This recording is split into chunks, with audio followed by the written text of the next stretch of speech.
هفته خبر تو خبر داره براتون از سنبه پرزور بحران‌ها که جیغ عظما و باقی جک و جونورهاش رو در آورده و کار رو به جای رسونده که این پاسدار خالیبند هم مجبور به اعتراف شده.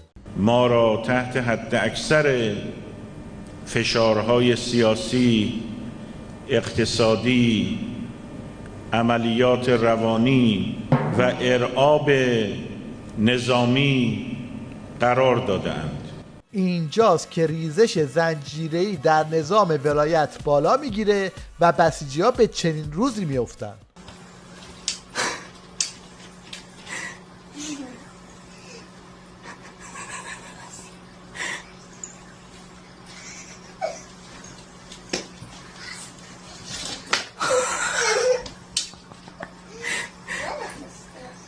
وقتی فشار زیاد میشه این بوفالوی عمامه‌دار ولایت هم تعارفات رو کنار میذاره و شروع میکنه به ماغ کشیدن و اظهار وحشت نسبت به براندازی. بابا دشمنه.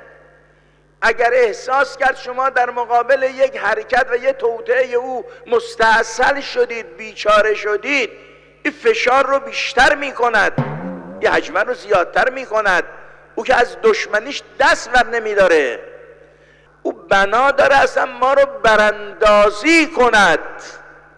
از اونجایی که این اعترافات بسیجی‌ها رو حسابی هراسون میکنه، در نتیجه این جوجه تئوریسین ولایی رو به صحنه آوردن تا با این روزه‌های 100 من یک قاز پنچری بسیجی‌ها رو بگیره. آمریکا میدونه این روز براش نزدیک، روزی که 328 میلیون جمعیتش بریزن تو خیابون. بدهی آمریکا سر به فلک گذاشت، داره با چاپ پیش میبره کارش. اما از این هذیانگویی ها که بگذریم، میرسیم به حرف اصلی آخوندا که این بار از دهن پاسدار قاسمی بیرون اومد. همکنون ضرباتی که داریم میخوریم یکی پس از دیگری و جبهه در داخل، این که میگی آخ چرا اینجوری شد، دلار چرا اینجوری شد، حجاب چرا اینجوری شد، اون چرا اینجوری، مدارس چرا دارن اینجوری میشن، اینا باید عزیزان برای یک مرصاد دیگه که این خیلی سخت‌تره، این از همون جنسیه که حضرت آقا گفت عزیزان خرمشهرها در پیش رو دارین، هنوز تو باید پرچمدار بشی، جای تو توی این جبهه خالیه، برای پیچیدگی با منافقینی که در تمام وزارتخونه ها، نهادها، ادارات، مریم و مسعود و دار و دسته مدل جدیدتر نفوذی دارند. بله، قایق ولایت در وضعیت وخیمی به سر میبره و همین روزاست که به چنین سرنوشتی دچار بشه.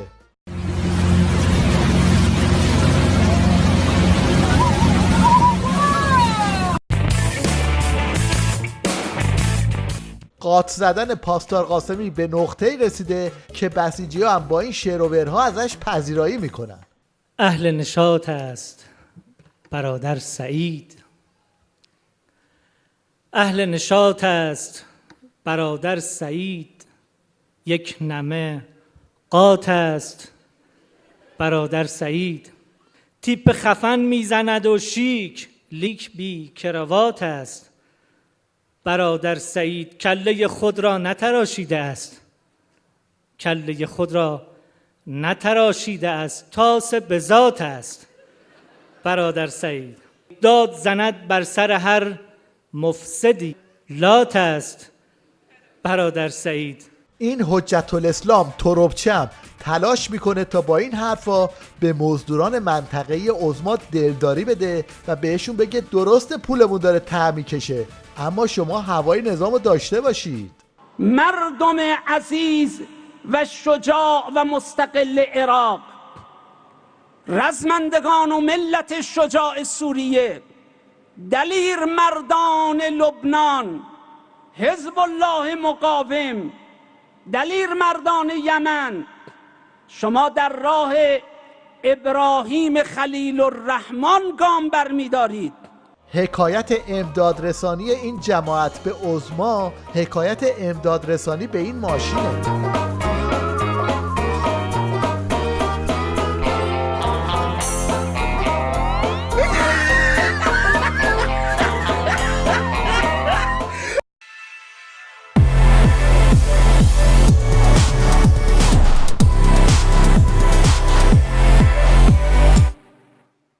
حالا بشنوید از شیخ فری که تو این هیروویر همچنان داره با خاطرات برجام به خودش دلخوشی میده. اگر تمام 4 به اضافه 1 هم از برجام خارج بشن این افتخارات در تاریخ میمونه. بعد برجام هم حالا من میگم موفقیت‌های فراوانی رو به دست آوردیم. از لحاظ اقتصادی اونقدر بود که بعضیا عصبانی شدن، گفتن آقا چه خبره اینا، اینقدر هتل‌های ما همش پره، چند نفر آخه از یک کشور 70 نفر 80 نفر، خیلی عصبانی بودن. هواپیما را ما می‌خریدیم عصبانی می‌شدن، میگفتن این هواپیمایی که اینا خریدن کاغذیه. اینچنین اقتصادی ایجاد بکنه، آنچنان مردم رو از لحاظ درآمد سرشار بتونه. حالا که صحبت از فروش هواپیما شد، یه نگاهی هم به این اختلاس عجیب و غریب در نظام ولایت بندازید. آقای پژمانفر نماینده مجلس اعلام کرد که آقا یک ایرلاین هواپیمایی رو، ایران ایرتور رو که فقط عنوانش 500 میلیارد تومان میارزیده 34 میلیارد تومان فروختن رفت. تازه طرف 34 میلیارد تومان رو هم نداده، یعنی یه بخششو داده یه بخششو نداده. جز اون عنوان ایران ایرتور که خیلی با ارزشه، کلی هواپیما هم هست، کلی املاک و مستقلات هم هست که اونها هم همه رو با هم دیگه حراج کردن، گفتن که قربونت بیا ببر، دست درد نکنه، مال تو باشه، 34 تومن هم بده به ما. 34 تومن الان فکر کنم پول 2 تا آپارتمانه مثلا توی یه جایی از تهران. البته افشاگری این جماعت برای مبارزه با فساد نیست، اینا دنبال سهم خودشونن و حرفشون با اون یکی باند اینه که تکخوری ممنوع. نو نو نو نو.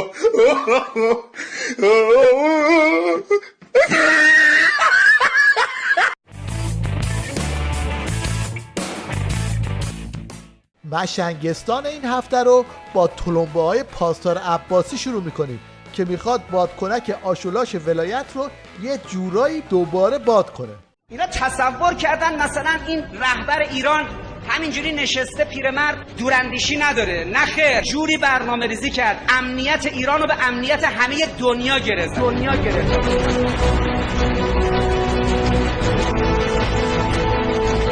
دست از پا خطا کنی کل اقتصاد دنیا میپاشه تو 1 ساعت. ببینید 1 ساعت شما فرمانده نیروی هوافضا چشمتو میبندی، نقشه هم از قبل آماده است دیگه، تمام این 120 پایگاه رو تو این 120 کشور میزنی. البته عظما خیلی دلش میخواست که اقتصاد دنیا رو به خودش گره بزنه، اما به چنین روزی افتاد.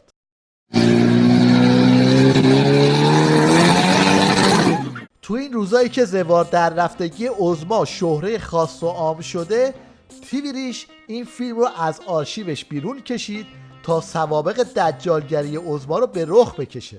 از بنده به عنوان عضوی در شورای رهبری مکرر اسم می آوردن که من البته در ذهن خودم اون رو رد می کردم، اما حالا که شده، حالا که این بار رو دوش من گذاشتن، من اونچنانی که خدای متعال توصیه فرموده به پیغمبرانش که میفرماید خودها به قوتن، من این رو با قوت خواهم گرفت.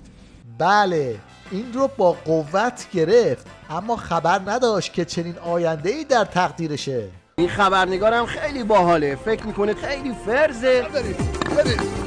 آقا ما رفتیم که شترها رو بیشتر ببینیم. خداحافظ. فکر کنم ماشین دیگه. حالا دیگه آخوندا از سایه خودشون هم میترسن. کار به جایی رسیده که از یک بازی کامپیوتری هم وحشت میکنن و از این برنامه ها براش میسازن.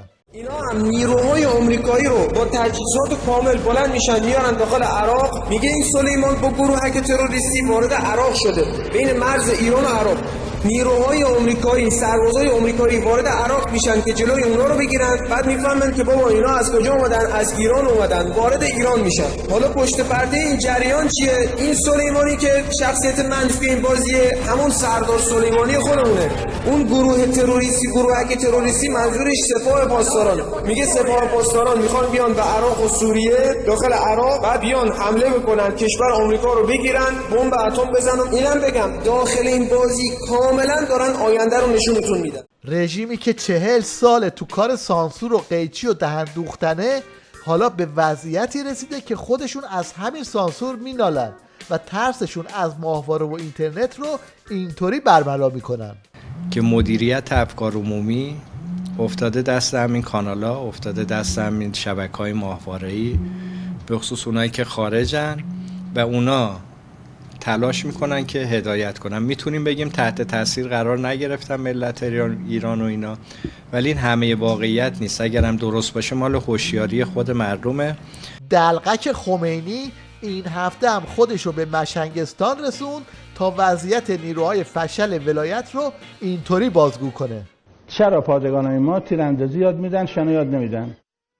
کشور ما شمالش دریاست، جنوبش دریاست.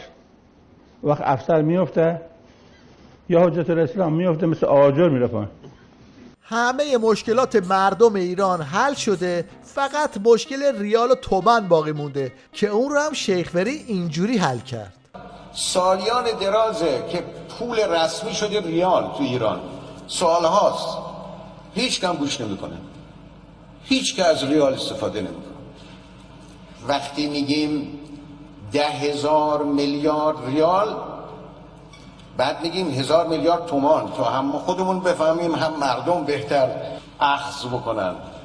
جاهای دیگر هم داریم مردم زبون ما رو نمیفهمن، ما زبون مردم رو نمیفهمیم. این نمیشه. این هم مقایسه دولت‌های مختلف در نظام از زبان یکی از اعضای استبل ولایت. ما 2 دولت داشتیم که فقط کار میکرد، فکر نمیکرد. الان هم 2 دولت داریم، یعنی 2 دولت، 2 دوره دولت. یه رئیس جمهور داشتیم که فقط کار میکرد، فکر نمیکرد. الان یه رئیس جمهور داریم که فقط فکر میکنه، کار نمیکنه. اگر یک زمانی ان شاء الله تعالی خداوند متعال یک رئیس جمهوری به ما عنایت بکنه که هم فکر کنه هم کار بکنه، اون موقع دیگه باید ان شاء الله خیلی خداش بده.